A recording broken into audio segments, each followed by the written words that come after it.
Bismillahirrahmanirrahim. Lecture number 28, income from other sources.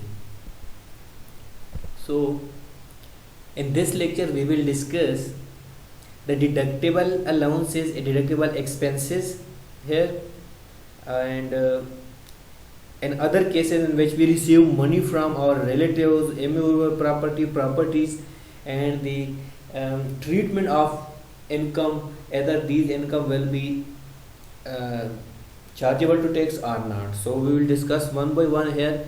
Non-applicability of section 52, it means cases in which gift of money of property, immovable or other specified shall not be taxable. Which kind of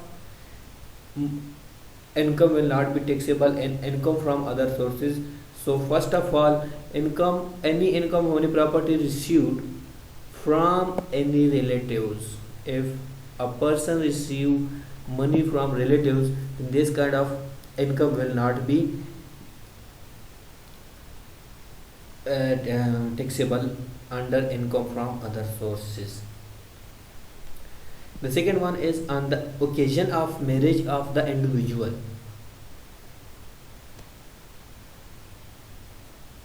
जब कोई शादी होती है तो उस individual पे जो यहाँ पे उसको गिफ्ट वगैरह रिसीव होते हैं, ठीक है, तो ऐसे जो गिफ्ट्स होते हैं जो इंडिविजुअली जो मैरिज के ओकेजन पे उसको रिसीव होते हैं will not be taxable under any heads of income.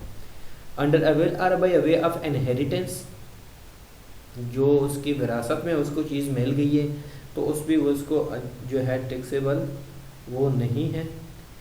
In contemplation of death of the payers, death of the payer जो है इन कंटेम्पलेशन, ऐसी जो अमाउंट होती है या ऐसी भी कोई एसेट होते हैं तो वो भी टैक्सेबल नहीं होती. फ्रॉम एनी लोकल अथॉरिटी, जो लोकल अथॉरिटी होती हैं, ठीक है, अगर वो उसकी से जो कोई इनकम है तो वो पहले ही TDS होते हैं, ठीक है, तो उस पर भी कोई दोबारा से टैक्स इम्पोज नहीं किया जाता.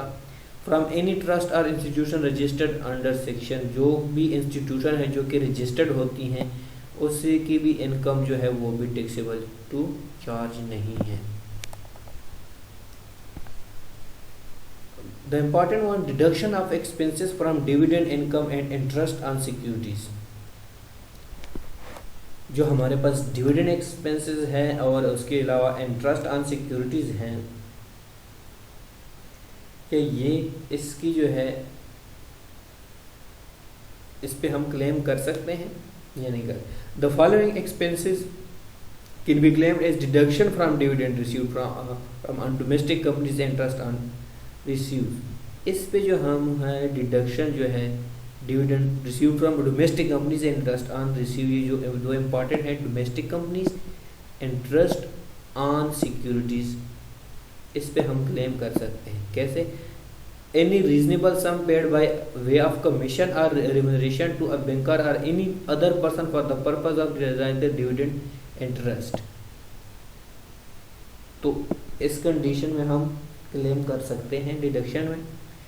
Interest on monies borrowed for purchasing the share security, जो शेयर या सिक्योरिटी को परचेज करने के लिए किसी से जो हमने मनी बोरोड किया है, ठीक है, वो, या इसके अलावा any other expenditure not be expenditure of capital nature, वो सारे एक्सपेंडिचर बल्कि वो कैपिटल नेचर के नहीं होने चाहिए, क्योंकि कैपिटल नेचर के अगर हो तो फिर वो तो इनकम फ्रॉम कैपिटल गेन उसमें चली जाती है. Expanded Holi and exclusive for the purpose of earning dividend interest, वो एक्सपेंसेस जो कि हमारे अर्निंग डिविडेंड या इंटरेस्ट की जो हैं उस पर जो हमने एक्सपेंसेस पे किए हैं तो वो भी उसको हम क्लेम कर सकते हैं.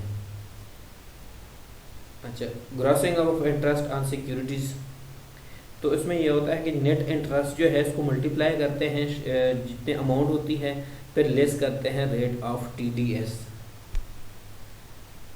जो टैक्स डिडक्टेड एट सोर्स है उसमें से. Deduction of expenses from income from letting out of machinery plant and ships. अच्छा, ये कौन से होती हैं कि जो डिडक्शंस जो है अलाउ होती हैं under the income from other sources से the following deductions are available. कौन कौन से? First one is repairs of building, repair of building पे जितने एक्सपेंसेस होते हैं ये अब जो है अलाउेबल होते हैं, ये डिडक्ट किए जाते हैं इनकम फ्रॉम अदर सोर्सेज में से। Insurance premiums of the building, अब अगर इंश्योरेंस जो है वो पे करता है अब बिल्डिंग की, तो वो एक्सपेंसेस भी क्या होते हैं, हम लेस करते हैं।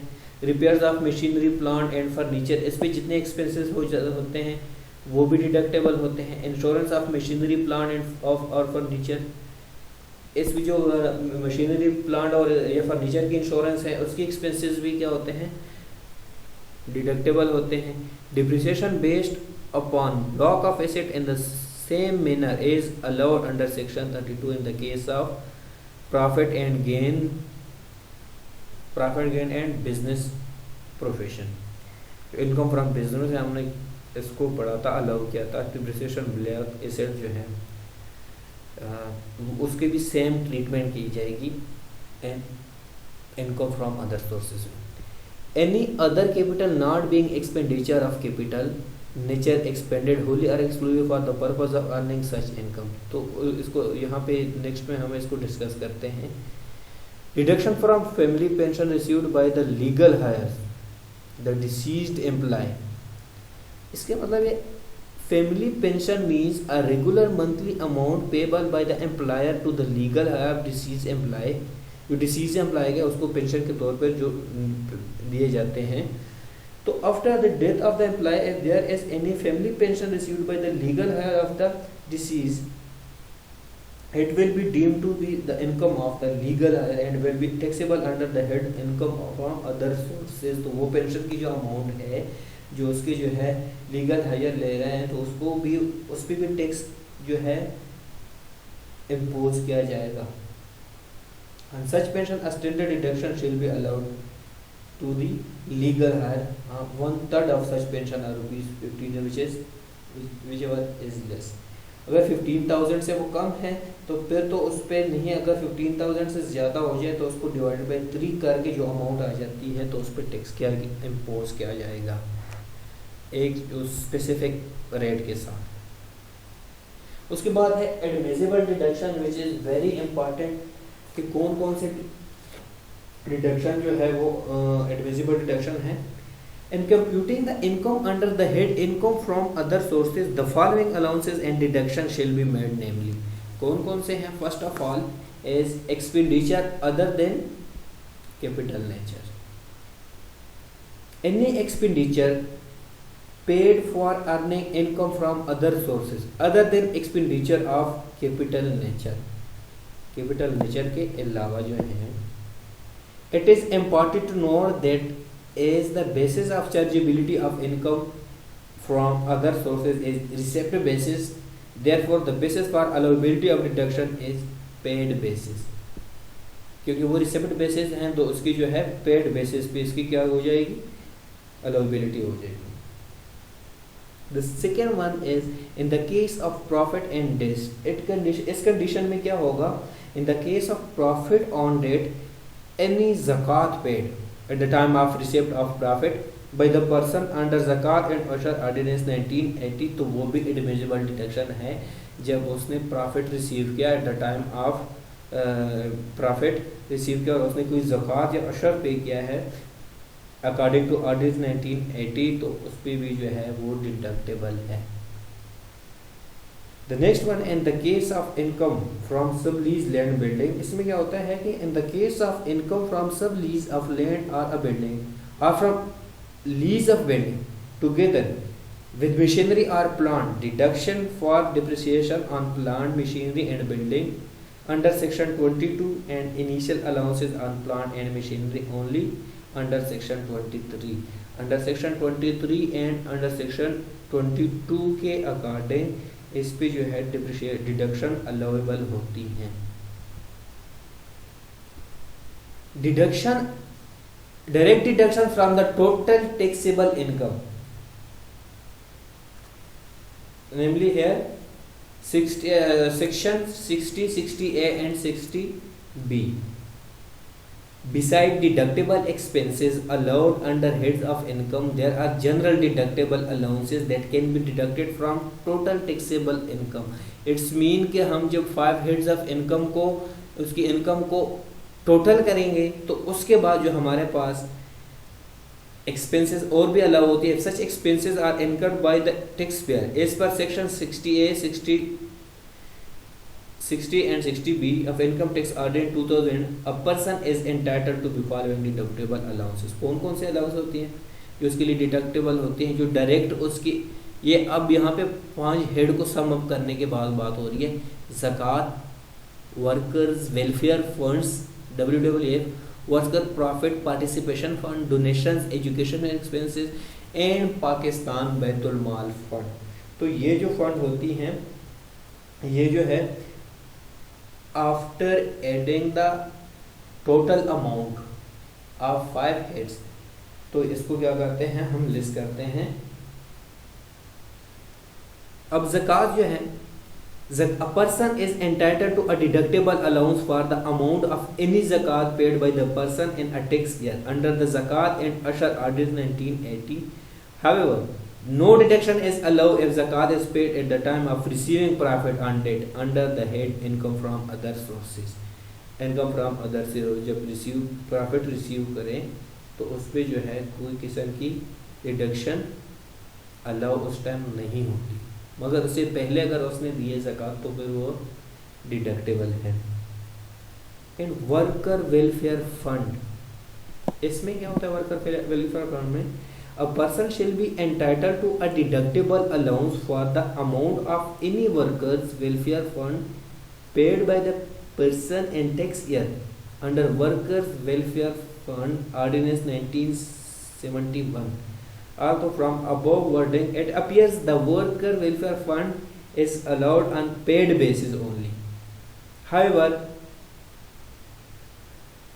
it is clarified that the worker welfare fund payable expense is also admissible in the case where accrual based accounting is employed as regular method of accounting. Only accrual based accounting. The next one is worker profit participation fund, which is 60B. इसमें क्या होता है, a person shall be entitled to a deductible allowance for the amount of any workers participation fund paid by the person in a tax year in accordance with the provision of the company profit workers participation act 1968 according to 1968.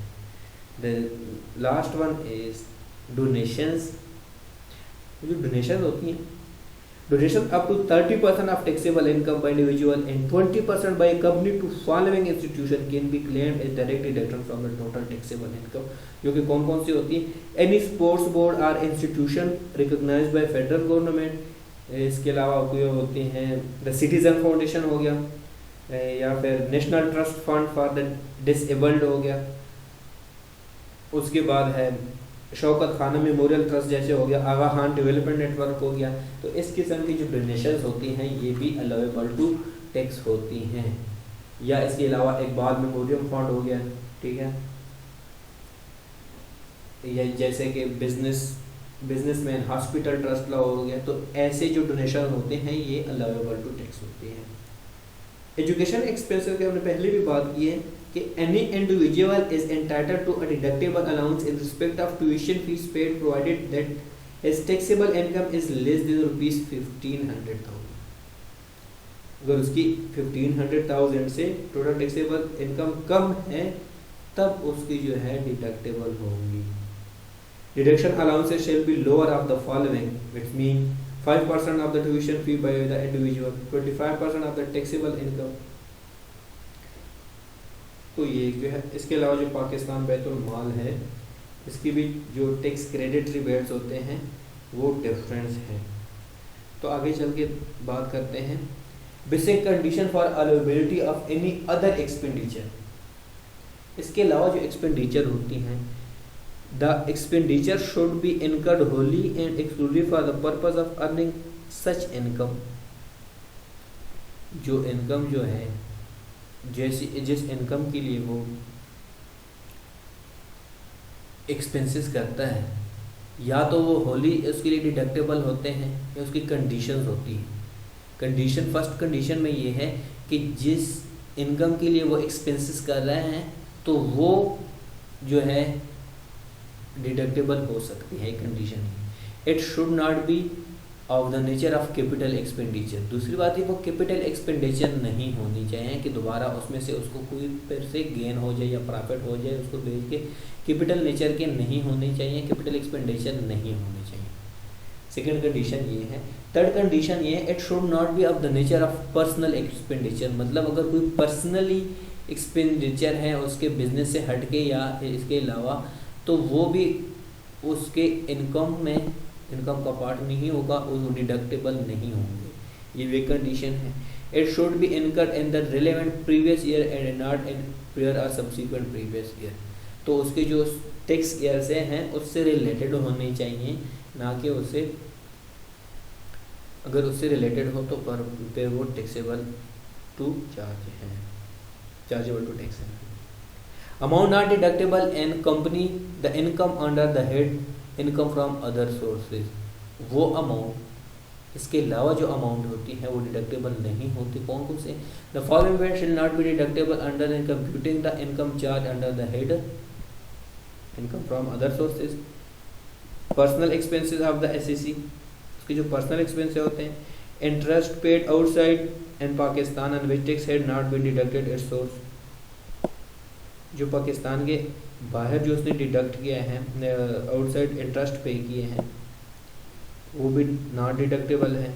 Salary paid outside, इसके अलावा पाकिस्तान के outside अगर उसके कोई employ है उसको salary पे किए हैं, वो भी डिडक्ट नहीं होगी। Income tax, wealth tax paid जो है उस पर भी कोई जो है अमाउंट डिडक्ट नहीं की जाती। Any expenditure or allowance in connection with the winning from lotteries, crossword puzzle, races including horse races, card game, gambling, however expenses related to the activity of owning, maintaining race horses are allowable। क्योंकि हम पहले ये इसको जो है इन सबको क्या discuss कर चुके हैं। अब आगे बात करते हैं bond washing transaction. Washing transaction. A bond wash transaction is defined as a transaction which consists of selling securities to a friend or relatives। वो बॉन्ड्स ट्रांजैक्शन होती हैं जो कि हम फ्रेंड्स या रिलेटिव्स को उसको सेल करते हैं securities some time before the due date of interest and inquiring back to the same security after due date is over. The practice is generally adopted by the high income group SEC to evade tax by transferring security to low income group SEC on the occasion of due date of payment of interest, according to section 94 provides that where a security owner transfer the security on the occasion of the due date of interest and requires them and the interest is received by the transferee, the income from such securities will be deemed as income of the transfer and according it will be included in the total income of the transfer।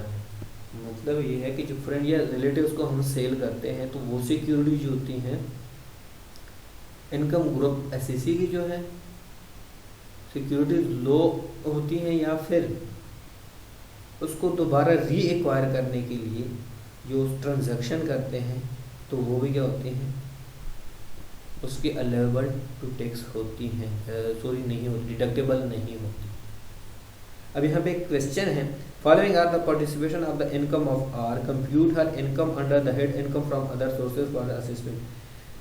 Here dividend received from a company rupees 1100,000, winning from lotteries rupees 70,000, winning from card game grass rupees 25,000, interest received on government security hand and investment rupees 14,000, family pension received 42,600 are incurred the following expenses। अब इनकी जो expenses हैं, interest paid amount board for purchasing shares क्या है 7,000 है। Collection charges in respect of interest on government security at the rate of 2.5% है। Purchase lottery ticket of rupees 500। तो इसमें हमने डिस्कस कर लिया कि कौन कौन से जो है डिडक्टेबल है और कौन कौन से नहीं है। अब यह इसकी कंप्यूटेशन की computation of income under the head other sources. जो डिविडेंड है वो तो एग्जाम्प्ट है, यहाँ पे है नहीं। इंटरेस्ट ऑन गवर्नमेंट सिक्योरिटी 14,000 है जो कि गिवन है यहाँ पे, इंटरेस्ट ये 14,000 है। उसके अलावा इस कलेक्शन चार्जेस जो है 350 हैं, तो इनमें से लेस करते हैं कलेक्शन चार्जेस है, इनमें से लेस कर तो हमारे पास अमाउंट आ जाती है 13,650। इसके अलावा विनिंग फ्रॉम लॉटरी 70,000 का जो है, अब ये हमने जो फार्मूला पढ़ा था 100/100 करते हैं, लेकिन यहाँ पे क्या है 70% है, तो इसको कैलकुलेट करेंगे टोटल जो है हमारे पास अमाउंट आ जाती है 100,000। Cost of ticket not deductible. जो कॉस्ट ऑफ टिकट है जो 500 रुपीज़ है, पीछे क्वेश्चन में आप पढ़ा है ये वाला, ये डिडक्टेबल नहीं है। अब इसके अलावा winning from a card games 25,000 total amount यहाँ पे आ जाएगी। फैमिली पेंशन जो है वो 24,600 है। तो जो स्टैंडर्ड डिडक्शन है हमने बात की थी 15,000 से ज़्यादा हो तो उसको क्या करते हैं डिवाइडेड बाय 3 करते हैं, या 15,000 देखिए 15,000 विच इज़ लेस। अब इसको जो है 3 पे डिवाइड करें हमारे पास आ जाती है 8,200। अब 24,600 में से 8,200 को लेस करें तो 16,400 जो है ये आ जाती है। अब इनकम फ्रॉम अदर सोर्सेज को टोटल करें तो 155,050 अमाउंट आ गई। इज वेरी सिंपल, जो कि इनमें से हमने डिस्कस किया है जो कि डिडक्टेबल अलाउंसेस हैं कौन कौन से हैं वो इस लेक्चर में हमने कंप्लीट करे, और कौन कौन से इसमें जो है एग्जेम्प्ट होती हैं और कौन से नहीं होती। तो आई होप ये क्लियर है और ये बहुत सिंपल टॉपिक था।